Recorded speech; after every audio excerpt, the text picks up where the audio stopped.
Hi, this is Nolan from Benchmark, and in today's video I'm going to be showing you how to bulk delete your FieldGenius projects. I had this question from a customer the other day and I figured it was high time we make a video on this topic. So what I'm going to do to begin here is show you how to delete a single project, which is I'm going to head to the bottom left corner and click on the plumb bob icon and open up my project manager. And if I want to delete any project, all I have to do is press the trash can next to the name on said project. It'll ask me to confirm the deletion of said project. I'm going to hit yes, but unfortunately I can only do this one project at a time, which if you have a bunch of projects you need to delete is obviously not the most efficient way to go about things. So what I'm going to do to bulk delete my projects is I'm going to bring up my File Explorer here.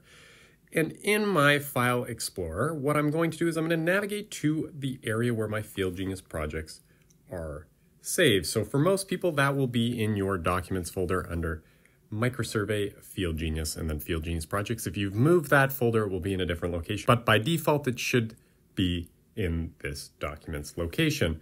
You'll then see within this folder that I have all of my FieldGenius projects. If you wanted to, you could also export or drag these folders somewhere else to back them up. But for now, what I'm going to do is I'm going to select several of them and delete all of said projects from this folder. And what that will do is if I return into FieldGenius here, you're going to see that I have actually cleared out quite a bit of my project manager and it is significantly more manageable now. But for now, that is everything in today's video. That is how you bulk delete projects from MicroSurvey's FieldGenius. And if you have a moment, I'd please ask you to hit that subscribe button down below. It really does help out and helps me keep making these videos. And if you have any questions about anything you've seen in today's video or any questions about anything you've seen on our YouTube channel, please give us a call at 1-888-286-3204 or visit us on the web at bench-mark.ca.